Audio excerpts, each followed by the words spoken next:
Ce matin, je vais commencer mon émission avec une chanson précisément que j'avais écrite qui est destinée à peu près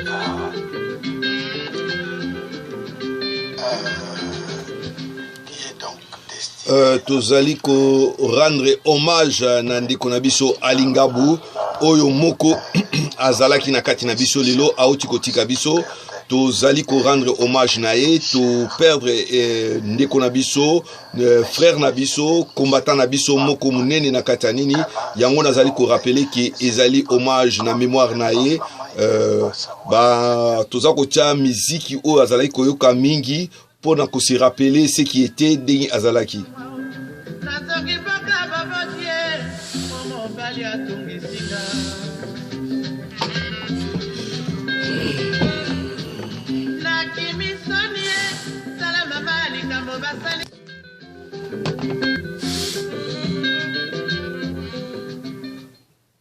Na ligne tozali na ndeko na biso tozana ndeko na biso Tade azana kati ya Kinshasa na to koleksa na radio po te tomeka ko tuna ye ba question oyo ezali ko tungisa biso mingi na kati ya République démocratique du Congo. Ndeko Tade bazali ko landa yo ndeni na kati ya o se présenter na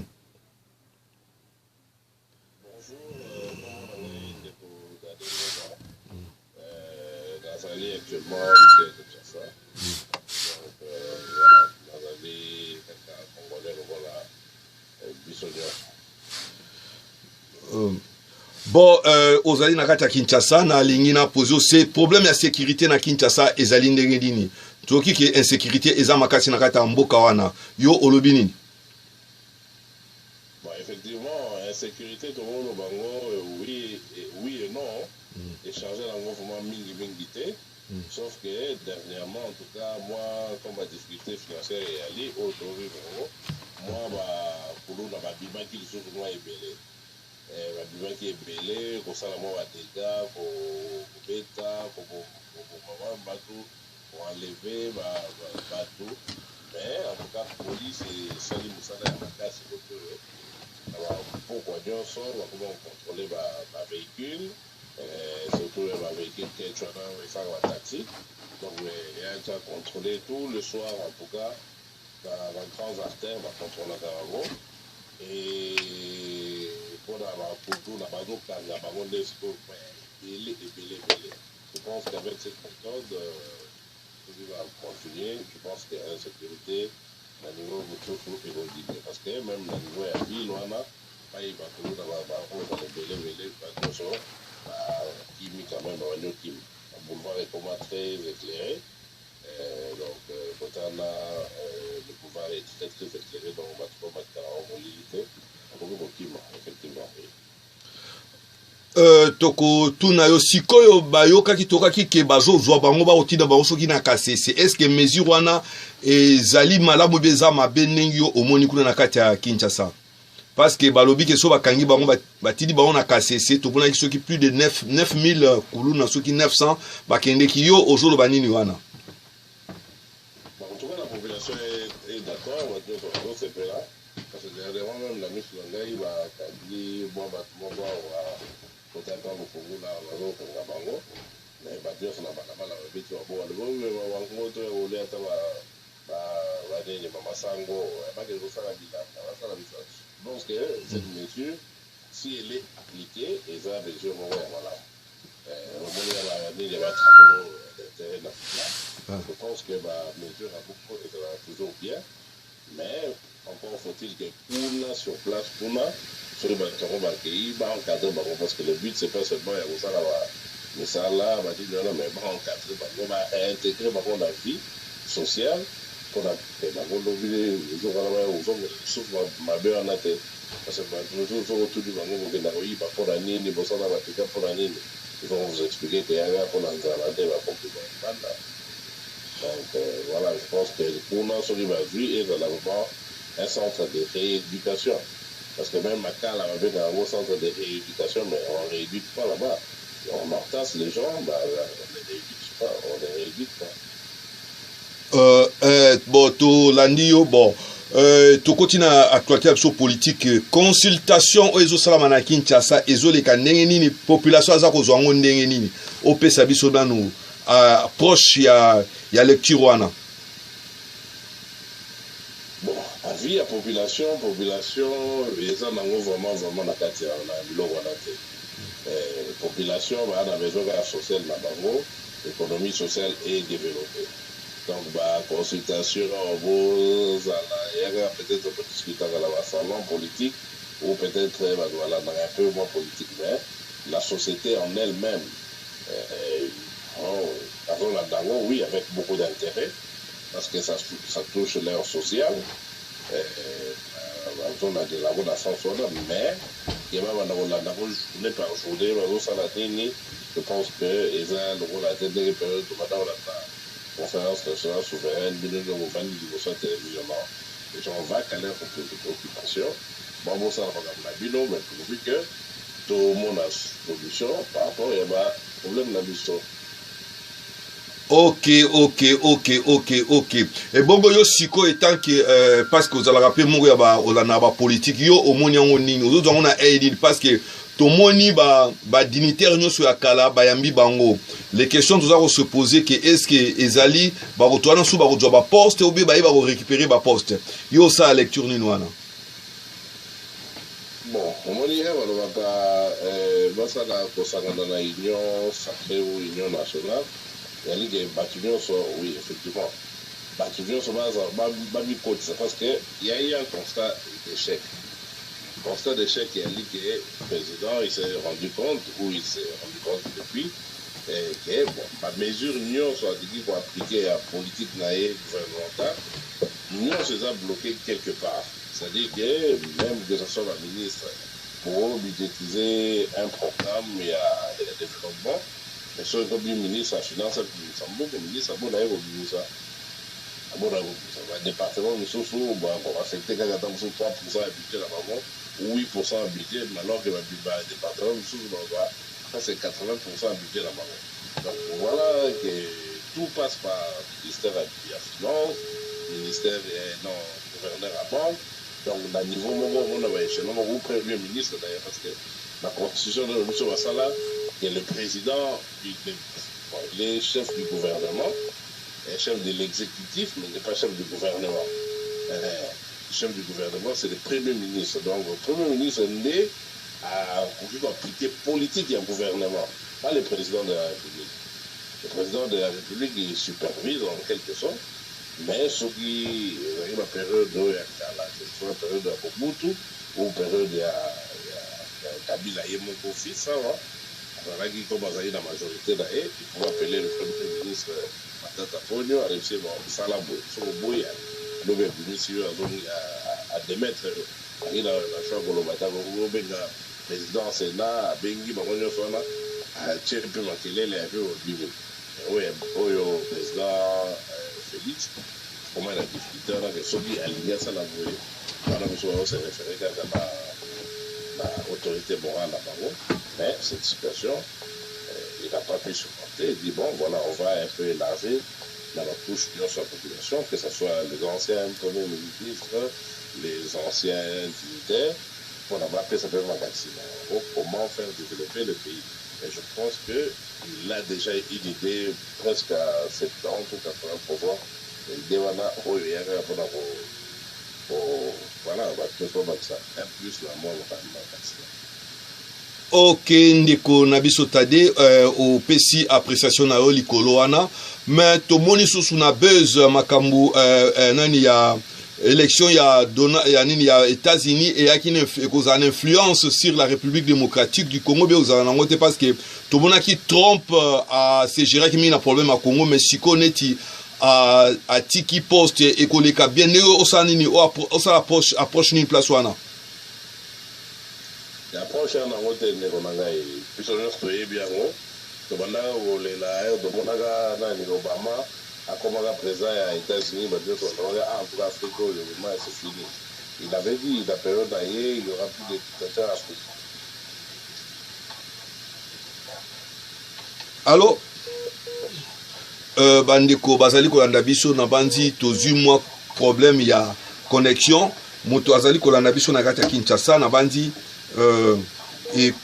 ezali mwa pasi mingi connexion ezali bien te toko tiano miziki muke pote toyoka ndengi ezali koleka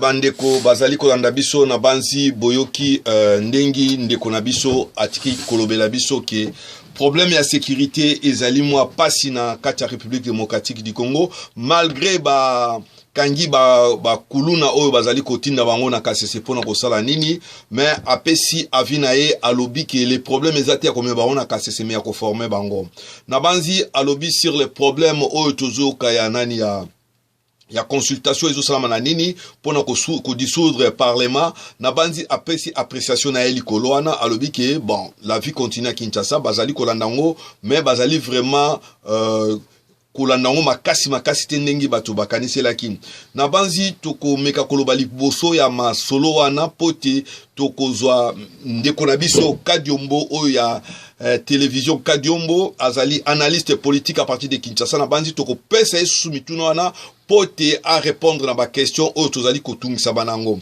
mais le problème ezali kozala mibale selon onga na constater na kati ya situation wana ezali liboso situation ya ba oyo ba consulter tomoni Mbemba azongi na scène tomoni pe nani oyo nani Moïse Katumbi azongi na scène tomoni batu ebele bazongi na scène tozali ko poser question tezali pona ko kabola gâteau te ou bien pona ko ba misusu wana bazwa ba poste nengi esalamaka toujours na République démocratique du Congo après un certain moment ba créaka eloko mususu boye tomona ba concertation ba dialogue tomona ba dialogue ba kamebele mais et souka kaka ke mutu na mutu a dû part ya gâteau na ye et puis peuple azali ko souffrir wana ezali question mune tozali ko se komituna parce que tomoni makamwana eleki bigi alors ezali pe susu na problème oyo toyiko kasusu ke ba ya Banyamulenge oyo ezali ko bomisa République démocratique du Congo ezali en vogue na kati ya nini tomona ki pe Kagame asalaki point de presse na ekuna na kati ya Uganda tomoni batu ebele ba telemeli oyo nani sénateur oyo amenasaki ndeko na biso Moindo tomoni bato ebele bazali kotelemela makamwana donc je crois que ezali problème moko tokolobango na ndeko na biso Kadiombo tokozwaye na ngonga moko mwa muke na ngonga oyo esengelaki tozwaye yango na kotika bino tozongi susu na kati ya nini ya radio na biso bato kaka ya lucha le filimbi yondi to yebisi mokonzi akabwana na Kabila na famille nyonso oyo bakotani na coalition qui est promu par l'article 78 de la Constitution. Et donc bato sikoyo bango nyonso baza kozela je pars un peu sans donner mes impressions, je pars un peu dans ce que dit la population toza kozela mokonzi menge azosala consultation soki asidrisi yango bato soki bayoki kaka que na longoli gouvernement complètement nous avons trouvé une nouvelle majorité pour s'écarter de Kabila et de sa famille nde bakomona que consultation ezalaki ya malonga contrairement soki ebimi et que batikali la même configuration la même coalition je pense que la population n'est pas prête à admettre et va donner des qualificatifs divers dans tous les sens où il y a appliqué un contre-consultation. Jusque-là, batu vajuango et le malam. Et dans notre temps, ngai naza ko mona que consultation et za ko yana ba vague. Na moni batu mususu ba ko yana consultation, tout simplement ils se disent tokende selon bisi landarama eza ko chola. Tokende tokutana na mokonzi mboka amona pe ngai azwanga na mayele na ye pour que na makambo nyonso na sala mabe nazala blanchi. Deuxième vague ezana batu oyo baza kolia na consultation bayebi au fond de leur intérieur que eloko bazali koluka ba dialogue na nzela mosusu bazwite na nzela wana bakoki kozwa mais le terme consultation de ezoko freiner bango parce que vous ne partez pas là-bas discuter avec les chefs de l'État, vous partez donner un point de vue, une considération, une réflexion sur une question me donnée. Il y a Poyoka, c'est lui qui va tamiser, c'est lui qui va choisir. Et donc, Bamoussousou, Bazakoya, Nandenya dialogue. Alors, en ce moment-là, Bazo raté le virage. Troisième vague, et ça, il y a un bateau, Bazakoya, pour que Tango Akoboma, gouvernement, assemblée échangée, na zanga poste T. Vous savez déjà généralement que les Congolais, balinga poste. Nous sous Bakoya, pour que Batouba l'obana cité que, tu vois, il est important, président Bengisa Kiye, Bastolo Laki. Au finish, ça ce sont mes impressions compartimentées. Mais néanmoins, et Salemi, événement, mais pas trop. Tout ça que là et ça l'événement qui est quatre décisions au Yekobima Pouda n'est qu'aux l'événement. Aujourd'hui, quand on informe à la radio, à la télé, tel parti, eh ben, ça ne surprend personne. Ils se disent, bah, ce là. Mais c'est la fin qui justifie les moyens. Voilà un peu d'une manière ramassée, réponse à la PSI, parce que je ne suis pas l'un des organisateurs ou l'un des protocoles qui reçoit les gens ou qui choisit même les gens. Vous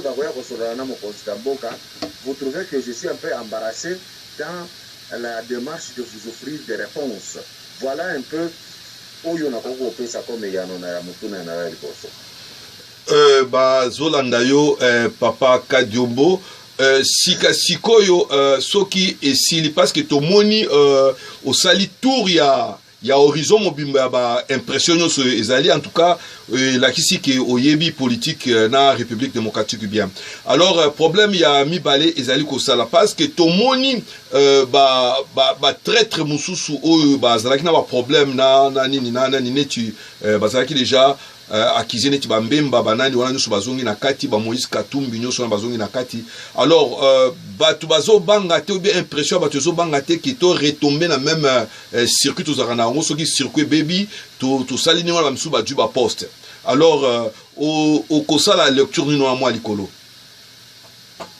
En tout cas, je l'ai dit au cours de mes émissions, baoyo balanda kagara bokeli ba koyoka question oza ko poser na sina répondre à mon émission. Ouais. J'ai même dit que ça devient un peu extraordinaire que ça soit ma composition belle parce que le total à mon conduit ça bateau yo bazaki ko mundisa makasi. Vous allez remarquer même que ngayoyo na bengisa mikunanti. Je ne suis pas allé. On ne m'a pas fait signe. Bon, peut-être qu'on fera, on ne sait pas. Mais de toute façon, vous allez remarquer que Batebele Oyo, Bazali Kokura na télé c'était, Mao Bazali Kobundisaye, si bien Babani Kozwa, Baforme Moko Boye, puis Bazapourie, Nde Mao Babani Sami Makasi. Est-ce que c'est une stratégie très amis? Est-ce que le président veut pardonner pour passer à autre chose ou n'engagner? Et supposer que le président de la République a cessé de se faire, a eu la confédération africaine, les Arabes bateaux, zongi na titi par rapport à Waoyo, Zaki ko défendre en ce moment-là, une autre forme de crise peut s'ouvrir dans le mesure où les Arakaneti, aux Amoboti, aux Anabana, bana oyo bayokelaka yo basutuki na moment ya bonano yo ozosomela bilambaka bao babudaka yo ekosala ke bana wana sikoyo baloba c'est inutile ya komarcher selon la volonté du père parce que quand vous marchez selon la volonté il ne vous donne rien bakoluka bazala sikoyo bateki lokola bao mosusu en se disant tozala ndenge oyo nde papa kokonsidere biso. C'est un peu ce qui me fait peur, personnellement. Il y a que bon, Hayo Kabango c'est bien, mais ce qui est branché pour travailler, une majorité parlementaire, oui, ce sont les mêmes députés qui vont rester, qui peuvent basculer. Mais ce qui est au monde que n'a pas poste ça sera parti pour une nouvelle aventure négative. Ça, c'est mon impression. Pourquoi? Rappelez-vous que la gestion de Kabila Joseph, azalaki konome kaka bao bazali kozwa minduki basali rébellion anome bango. Neo yesalaki que batutu bakoma kobongama basalaka rébellion po banomaka bango asali rébellion abimika boyembala moko général. On risque ce qui est salimi na ndenge oyo toza kobanga, ça sera un grand risque ya kozonga la même mouvement oyo tozalaki ko décrier. Ah ben, Catherine Etienne, moi je ne suis pas président Félix Tshisekedi, c'est lui qui a le vrai secret, c'est lui qui a la vraie analyse, c'est lui qui a la vraie réponse, parce qu'il y a une démouto à bénéficier de la consultation. Peut-être que une analyse du fait de voir que, franchement, tous ces ennemis ont été reçus selon toutes les couches sociales.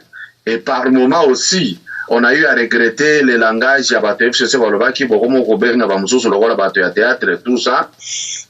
À un moment donné, en regardant aussi vous vous dites sincèrement que non, ici il y a eu erreur. Parce que mon toutel qui n'a pas une probité morale, qui n'a pas une solidité intellectuelle, qui n'a pas de l'ancrage, mais il est là, il vient. On se dit c'est du cosmétique ou comment? Il est venu pour la pose photo ou comment? Donc, il y a tout. Mais le seul capitaine à bord du navire, c'est Félix Tshisekedi. Le seul qui sait ce que ça va être à la fin, c'est lui seul. Et à la fin, est-ce que ça va satisfaire tout le monde? Je ne pense pas.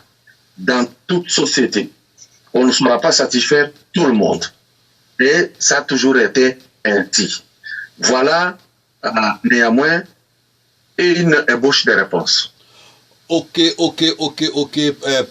monsieur Kadjombo, on vient de te suivre, mais le problème se pose maintenant avec Lamuka. On voit que Lamuka s'est divisé en deux parties. Il y a une autre partie de Mbemba avec Katumbi, il y a une autre partie avec Fayoulou. Qu'est-ce qui se passe au juste? Parce que il y a Lamuka a disloqué ou bien Lamuka il reste ensemble, mais on se pose la question. Qu'est-ce qui se passe au juste avec cette plateforme? Si vous faites un pas en arrière, vous allez comprendre que Batonsusu Balingi Bapesa Fayoulou place au Azalaganangote. Je l'ai toujours dit depuis très longtemps. Les gens veulent faire de Fayoulou un leader. Il ne l'a jamais été, sincèrement. Il ne l'a jamais été. Les leaders sont ceux-là qui sont allés en consultation. Ata tango Fayoulou abimaka awa na Kinshasa. Soki Mbemba lobi na ba militant na yeke ba kendete, Fayoulou n'aura rien. Soki Katumbi lobi bo kendete, il y aura rien. Fayoulou n'a personne. Pour preuve, beaucoup de gens ne se posent pas la question de savoir. Tant qu'on a réclamé même que Azwa Yende Azaki élu. Comment tu étais élu mais tu échoues comme député? Or, le vote Zalaki Mukolomoko oso voté président, Mbalamoko oso voté député. Qu'est-ce qui explique que Naki député Azanase a remarqué président Likolo?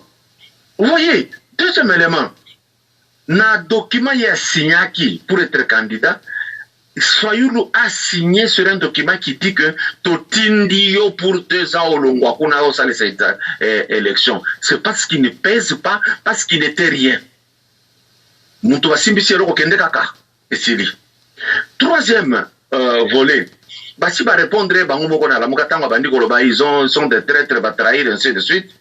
Répondre que tu es mini-fretin. Si va répondre, cela veut dire, Batoyo va fabriquer qui Fayoulou. Le coup la mission n'a pas Simba quitté. Cette fois-ci, va trouver que Fayoulou ne peut pas faire quelque chose. Bango moko ba yesi ko ba jouer carte na bango moko. Yango no moni Mbemba. J'ai posé la question avec Bazaïba. Et Bazaïba a dit que ma consultation est une distraction. Félix Tshisekedi a au sala au lieu de s'occuper de Minembwe, comme si Minembwe est banni de Sikoye. Alors, na tout n'est Bazaïba. Maintenant que Mbemba a besoin de jet privé na Gemena, directement à Yekotala Félix, na tout nié. Sikoye Mbemba a Yekosala peut distraction. Alors que Mbemba, c'est ton président qui peut te chasser à tout moment, ou c'est quoi? Vous comprenez que il y a un problème qui commence à se décider clairement. ba patron ya Fayulu batie Fayulu à l'écart. Bango moko balingi ba jouer partition politique na bango. Écoutez, on commence à parler de Fayulu parce que Fayulu s'est retrouvé par accident de parcours parmi les leaders. Il n'a jamais été. Venez ici, dites-moi le contraire. Pour preuve, décidez. Député Zakaka Moko Kaye Moko. Alors un tel leader, il faut se poser beaucoup de questions. Donc, la Mouka ezali Moko. Oyo ezali na Mbemba na Katumbi. Nde bazana batu, nde bazana ba siège, nde bazana tout. Fayulu akenaka na hotel na yekuna ba sololi et sili. Muzitu est nulle part. Donc, c'est inutile. Je sais que Batumsous va dire qu'au côté à Fayulu Koko Misaye parce qu'ils n'aiment pas Félix. Et ils veulent parler de lui. Mais en leur intérieur, fond intérieur, bah, et puis que non, Fayulu n'a rien. N'a ni combattant, ni militant, ni quoi que ce soit. Rien du tout. Et les a battus en Mbemba, na battu à Katumbi, ne baya kasoki bapesi mot d'ordre baye kolandaye. Pour preuve, awa baye bakiti Mbemba kiti bayambiye, Katumbi akiti bayambiye. Fayulu a contesté, je n'ai pas vu Fayulu mettre les gens dans la rue parce que bazate. Et bien voilà, que les gens cessent de créer une crise, une préoccupation pour rien, alors que la Mouka et Zakaka Moko Oyobazako Kambarabatuana. Voilà un peu la vérité sur cette histoire, oh, la Mouka Fayulu, la Mouka Mozito. Non, ça n'existe pas. Et ça va bruiso, la Mouki, basali buri bazongi bafandi. La Mouki, bazongi basali buri bafandi. Donc, il n'y a pas ça. Voilà la vraie réponse que je peux donner aux auditeurs qui suivent. Merci mingi papa Kadiombo na lingi posé sous question mususu de l'autre côté à SFCC.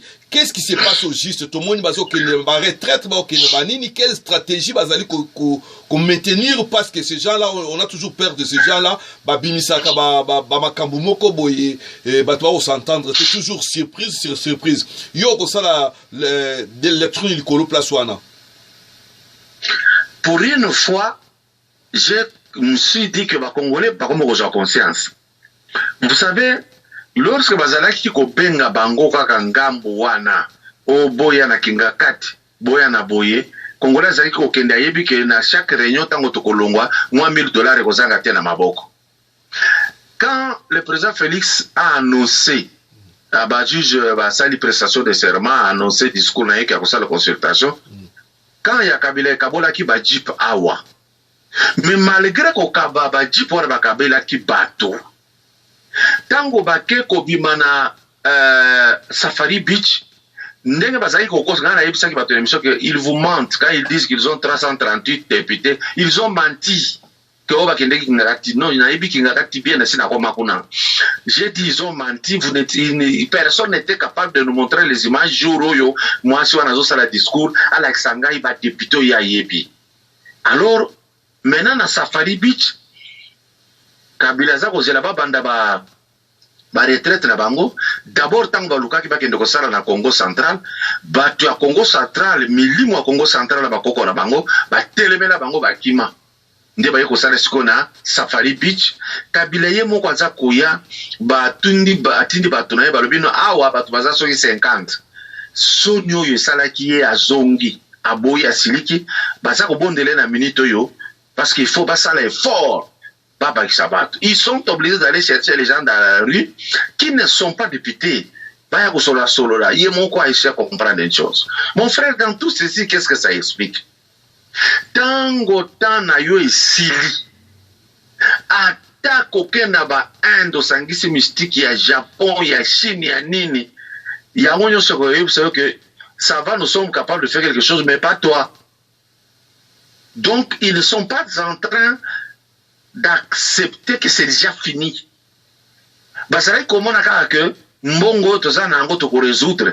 Une fois de plus, on vient de faire voir aux gens que l'argent ne résout pas tout.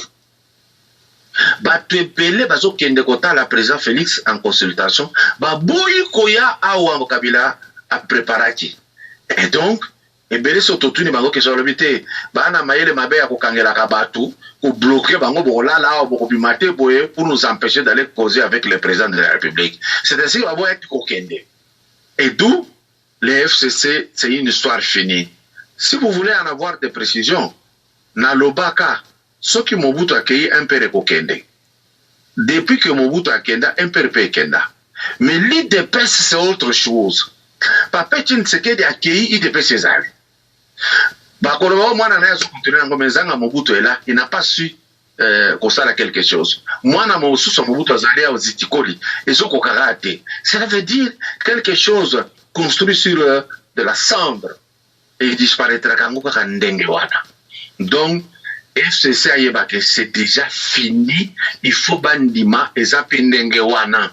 Et puis bauti ko raté chance na bango de la vie politique, coalition et sauvaki bango. Mais, basali bouzo balelo sko batikali dans la rue, ils auront la population sur leurs épaules. Voilà.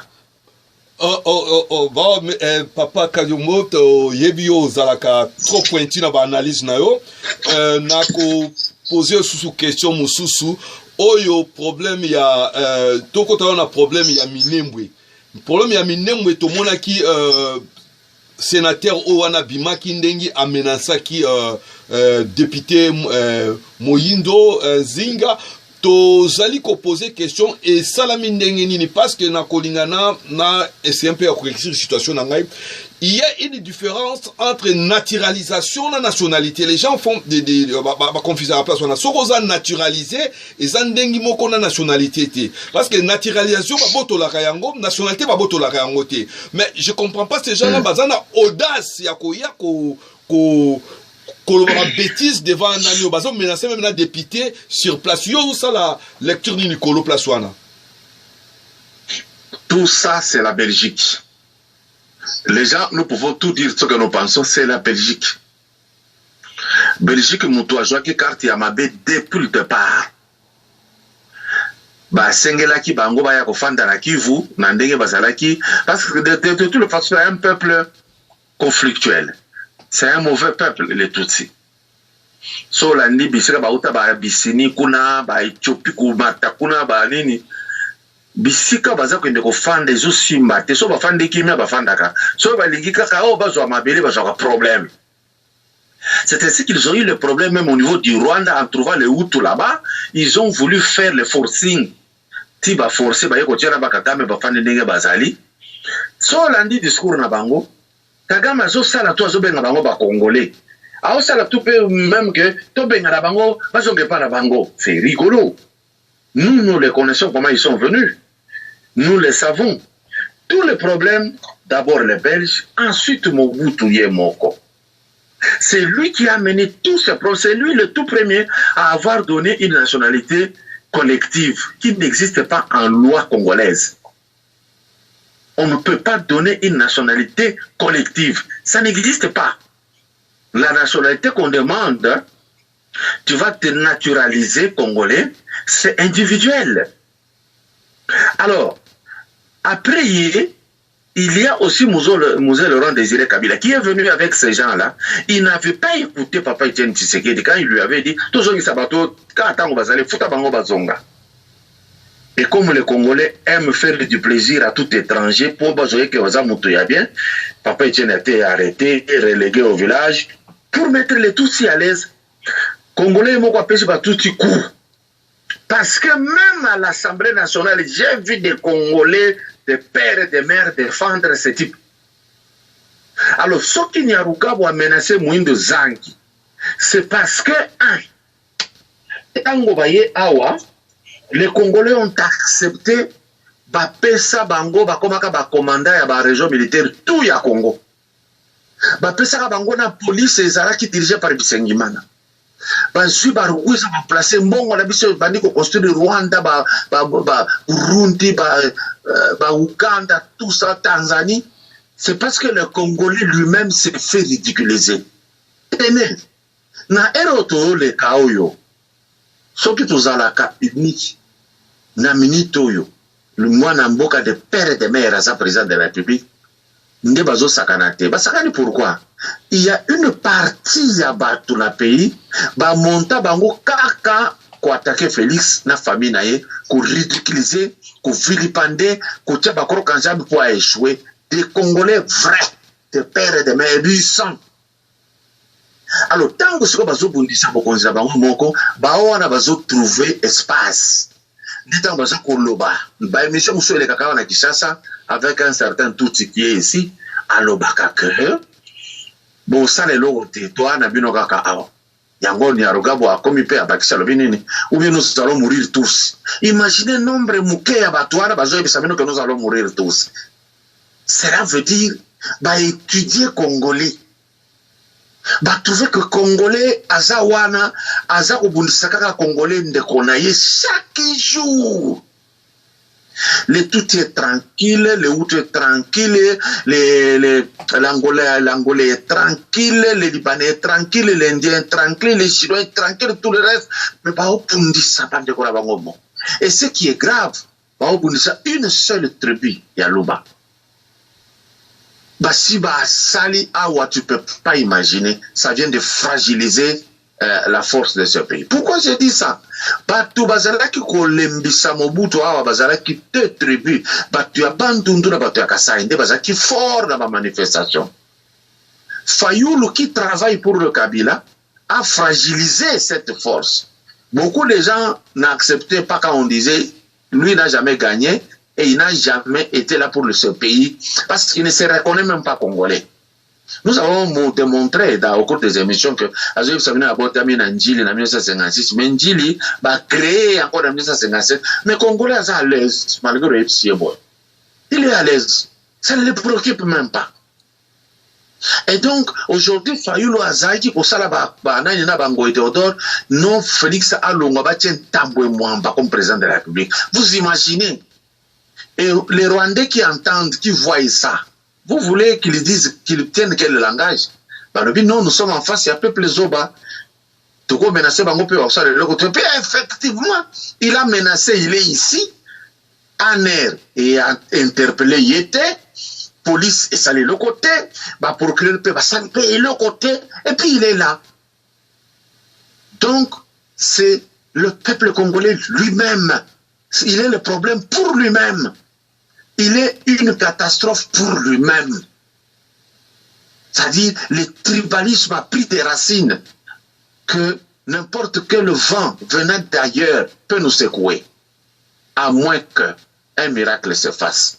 Voilà pourquoi Nyarugabo est tranquille comme le poisson dans l'eau. Roubero a même chose comme un aigle dans le ciel. Et donc, ils sont au petit bonheur entretenus par nous-mêmes. C'est ça le problème. Regardez pour finir mon propos. So tali président Kassavou, Bafinge Boyete, Mobutu pas boyé, Laurent pas boyé, Joseph pas boyé. Kaka Félix, nde bakundoli ba lobby mamakabo chaque forme. Ba critiquer ye moko, ba critiquer maman na ye papa ne ba critiquer moi c'est ba critiquer ba zobimisa ba version. Ça c'est une préoccupation pour les Congolais. Mais ces mêmes gens qui parlent ne donnent aucune version. Il y a tout. Bah, tranquille. Or, les Tutsis là ont déjà pris une terre na Bandundu. Bah, Futaka Ngombe Moko, bah, Pesa Bago Mabele na Bandundu. Bah, si Basali près de 5 ans. Si Basali 50 ans, papa, ça sera quoi? Bah, Oba Kotaka, na 1959, les lois Babaza ba Congolais. Tango, Abiarima na Koufi, Bazonga na Rwanda, Balubi Rwandais. Tu vois ça? Ba mususu batikali kozonga bazunga kitango Laurent Désiré bandiko ya baye le susu wali to aba congolais tango babe banina Mose Laurent Désiré Kabila bakimina na baké Rwanda basali armée na bango RCD baye ko attaquer baye ko devenir encore à tout moment quand ils désirent devenir congolais ils le deviennent. Voilà un peu en gros on peut s'étendre sur ça. C'est vraiment, je crois que dans notre centre de recherche il y aura l'intervention du professeur Ndaïwel qui viendra nous édifier, nous dire les mouvements immigratoires pour expliquer même les tout, là c'est venu d'où. Moi j'ai expliqué plusieurs fois parce que je maîtrise quelque chose là-dedans. Mais ce que façon ba finga ngana ba congolais ba ngomoko, ah mon frère, c'est extraordinaire. C'est-à-dire, ils sont disposés à défendre tout étranger, pas à se défendre lui-même. Et aujourd'hui, la chanson Mouloubate, Mouloubate. Oui, Moulouba est étranger? Non, il est congolais. Si Moulouba échoue, il part. Il pense réellement que ce qui Rwanda Zimboka Oyo,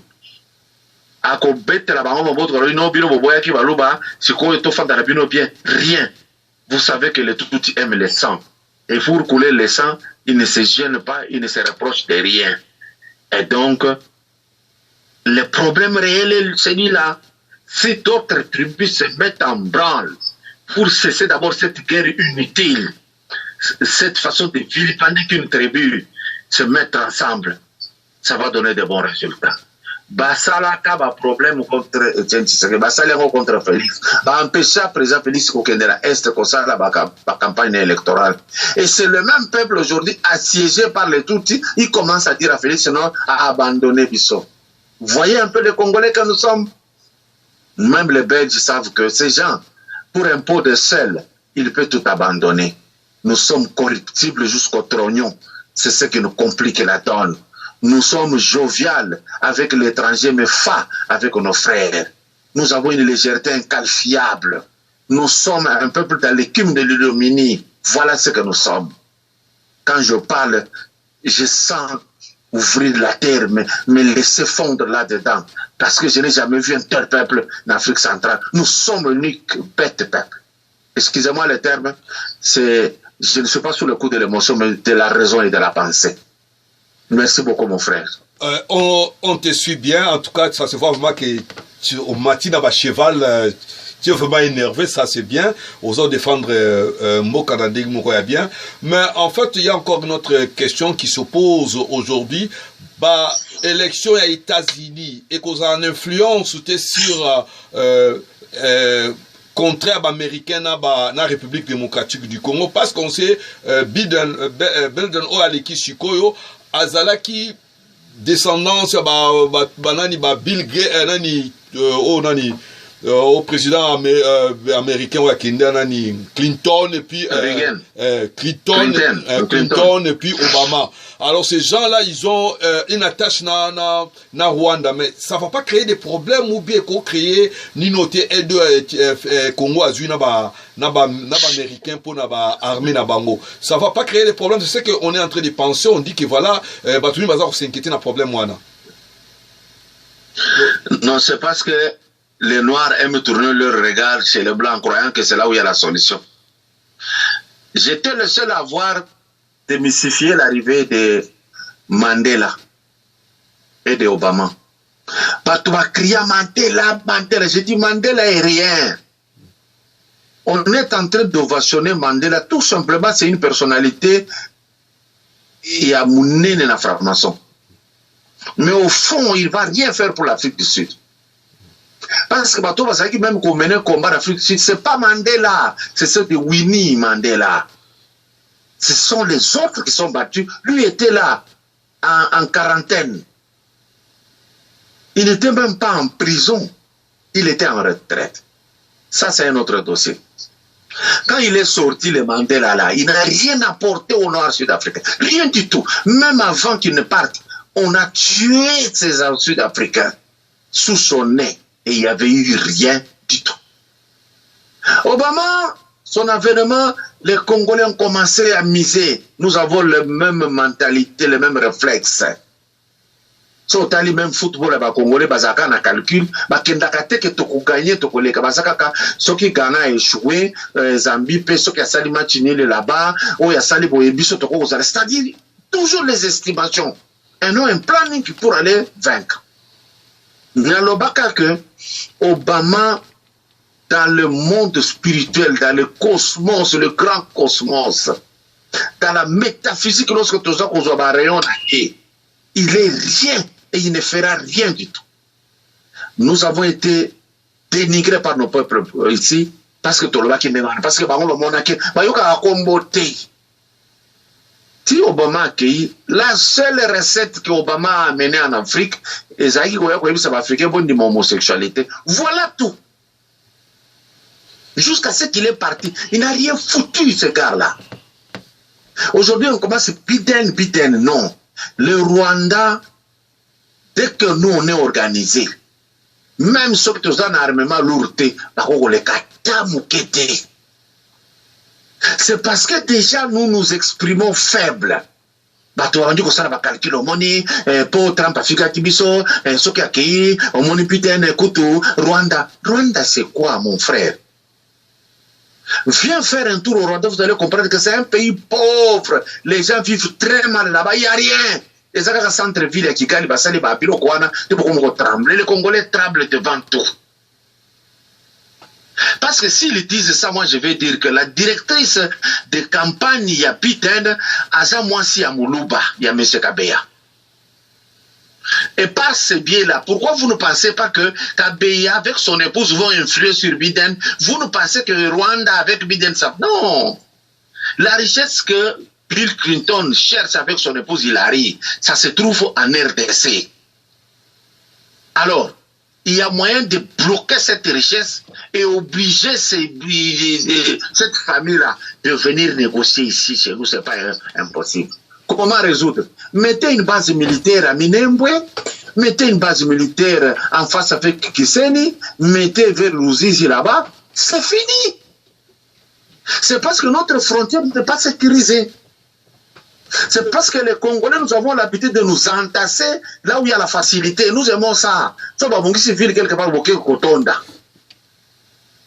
Si on met tout ça dans la frontière, les soldats Rwanda Sili, les Hillary Clinton vont venir chercher ça ici chez nous. Le problème, c'est que avec Kabila, il avait tout planifié pour que ça aille là-bas. Tout était fait comme ça. C'était fait à dessein. C'est à Félix Tshisekedi, à Mbemba, à Muzito, Franck Diongo, à tous les autres là-bas que nous connaissons, qui au moins on sait qu'ils sont vrais, de savoir négocier le marché. Pour une fois d'ailleurs, les bombardiers américains sont à Goma. Ils ont bombardé de côté Ituri là-bas, les gens sont en débandade. Vous avez vu les hélicoptères bombardés. Mais comment expliquer qu'à 18 ans, tout cela n'était jamais venu? Cela veut dire qu'il faut savoir négocier. Et en négociant, il faudrait que notre peuple congolais agisse comme, donc les autorités congolaises fassent comme Hugo Chavez de Venezuela, qui parlait constamment au peuple, qui avait fait faisons de la congolité un opium. Et ça a la diamba, Congo, ça a la diamba, c'est comme tu as dit diamba, raisonnement, c'est-à-dire, il faut que le Congo, là, comme à niveau, à langue Congo, à quoi qu'il y a des solos, qu'il y a Congo, il y a pas tout sauté. Voilà pourquoi les Américains disent que Dieu bénisse les États-Unis et nul pays autre au monde. Voilà un peu l'histoire Minembwe. C'est une histoire montée de toutes pièces qui se base, qui trouve ses racines sur la faiblesse du Congolais lui-même. Parce que même les gens qui y ont renforcé pour que Efanda bien, c'est ceux les Congolais eux-mêmes qui négocient avec ces gens. Si vous regardez par exemple quand Robert est venu défendre sa position à l'Assemblée nationale, derrière lui, il y a un Mongo qui est assis, le maître Effolé. Il devrait se gêner d'être derrière un tout petit pour venir défendre. Regardez notre position. Or, les tout petits, même ici, mais Congolais, ça passoire. Voilà, mon frère, la réponse à la question. Ok, monsieur Papa Kadiombo, Zolanda yo mingi na Radio Centrale d'Anvers, Zolanda partout au monde à ce moment ici parce que tout ça na banine belé, bakano e belé awa. Likambui ezali ko poser sous ba congolais moi problème moi kokoso bouquet oyo bazali ba conseiller ya Félix Tshisekedi comportement na bango oyo salamaki wana je crois que toile et chauffa qui na niveau moko ya ko sakana te Moi-même, j'étais surpris que j'ai pas tiré attention suite à Bankamwana, n'a pas tiré attention. Yo, au ça la lecture ni le wana comportement wana ezali ndenge nini pona yo. Bon, vous savez, on en a parlé assez. On est fatigué même d'en parler. Et même Batobalingi comme Sangoli comme Moudene makasi. Incident et yakana makabutu. Mais parce que tout simplement équipe yabao bazo analyser et ça équipe oyo ezalaka pour Félix Tshisekedi nde balingi ezala problème monene makasi. Mais en fait, si ces conseillers ne se sont pas mis debout dans toute société, bah problème ezalaka, bah erreur ezalaka, bah faute ezalaka. Mais comment Owana elingi comme faute moko extraordinaire? Vous voyez? Donc, on veut faire de ça d'une souris une montagne. Et il y a qu'à partout, et ça se fait partout. Est-ce que ça a diminué quoi, Nabokonzia Mokonzia Mboka? Il les a punis et c'est déjà fini. Vous savez, être dans ce milieu-là, il y a Mokonzia Mboka, et c'est un milieu facilité. Les mêmes gens-là qui critiquent. Je peux vous donner un exemple. Vous avez vu par exemple M. Théodore Ngoy. Quand il était loin du chef de l'État, il faisait des déclarations extraordinaires. La Sangalina Bafayoulou, on va dire Koloba. Mais, en face du chef de l'État, Aromari Robert a mis sous paille. Cela veut dire, vous ne pouvez pas savoir qu'est-ce qui s'est passé réellement en lui. Je vais vous dire pourquoi j'ai dit ça. Il va te dire que je n'ai pas compris comment on a réellement Moutouana Zoya. Mais, je ne comprends pas. Donc ça arrive. Ça arrive, nous sommes tous condamnés, mais ça arrive. Ça peut arriver à tout le monde d'être distrait et d'inquiéter mon conduit. Alors, on les a punis, c'est sûr. Moi, j'ai même dit, est-ce que punition en Aza, il y a vrai? Ou bien le corps va critiquer Mingi, mais mon conduit comme obligé à punir. J'ai fait cette analyse là-bas. C'est parce que pour moi, c'est une situation passagère qui n'enfreint pas la marche de la République. Mais bon, il faut que Koboya Kotelema ya Batouana et Longoli qui Félix Nanini.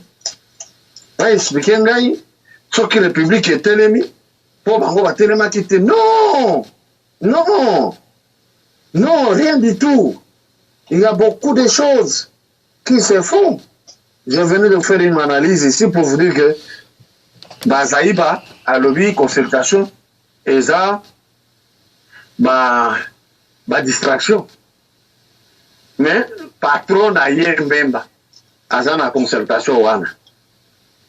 Na tuni maman, est-ce que même qui concerne la distraction?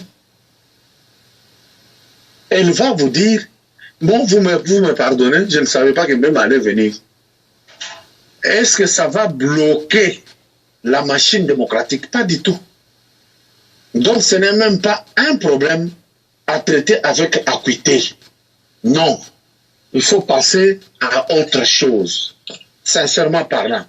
Demandez, pour vous les auditeurs qui me suivez tous, si vous voulez faire de ce problème ici un grave problème, mais en Belgique, là où vous êtes, il y a eu pire que ça. Jusqu'aujourd'hui, la Belgique n'est pas encore stable. Jusqu'à ce jour. Parce que rien ne marche là-bas. Mais pourquoi le temps n'a pas arrêté là-bas? Pourquoi les gens pensent que le temps peut arrêter ici? Parce que tout simplement, quelques conseillers ont oublié de se mettre debout. Donc si ils savent pardonner ce qui se passe là en Belgique, ils pardonnent aussi ce qui vient de se passer ici parce que ça n'arrête pas le temps. Voilà au moins ce que je donne comme réponse à tous les auditeurs d'Anvers. En fait, il y a une question que je vais se poser. Je crois que avant ma dernière question, comment ça se fait que le président de la République, il est du Kasaï, et c'est celle région dans laquelle il y a la République démocratique où il y a construction on a l'État, et puis les tous comme on appelle sous Sunani, peuple basalico se révolter contre le gouverneur Aza sur place, et que tout le monde a que pays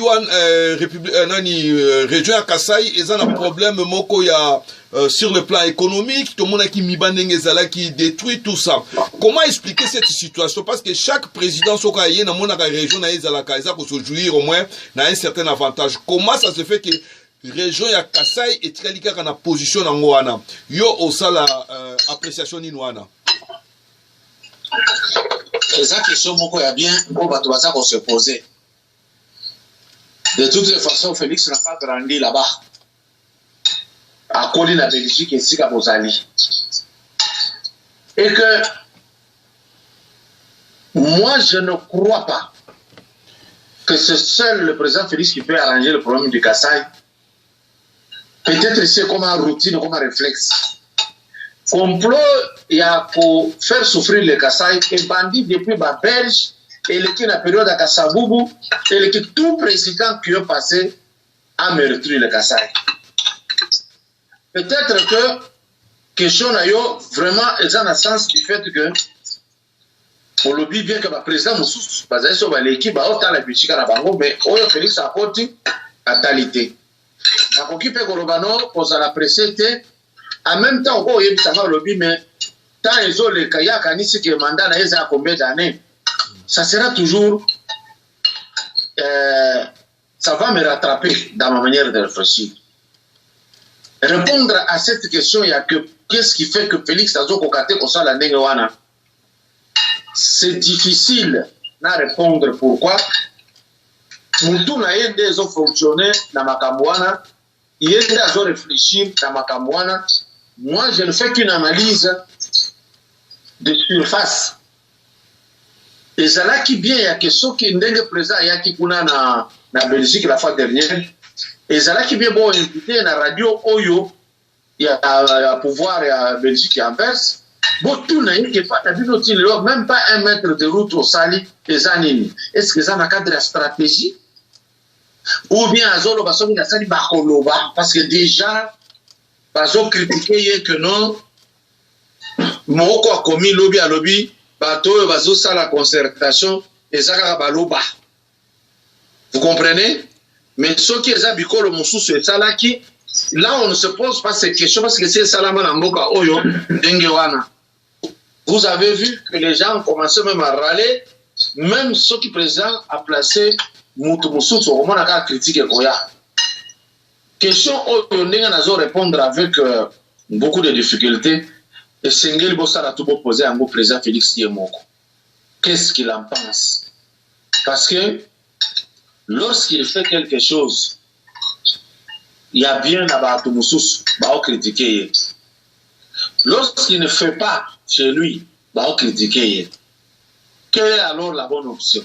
Alors qu'il fasse quelque chose parce que dans la province surtout, d'abord nous avons découpé la province. La petite province du Congo, alors que ce sont les Balouba qui sont plus nombreux au Congo. Vous voyez déjà ça? Et que lui est là. Quelle est sa démarche? Moi aussi, je me pose cette question. J'ai fait des émissions pour dire, mais comment est-ce qu'un chef, oui,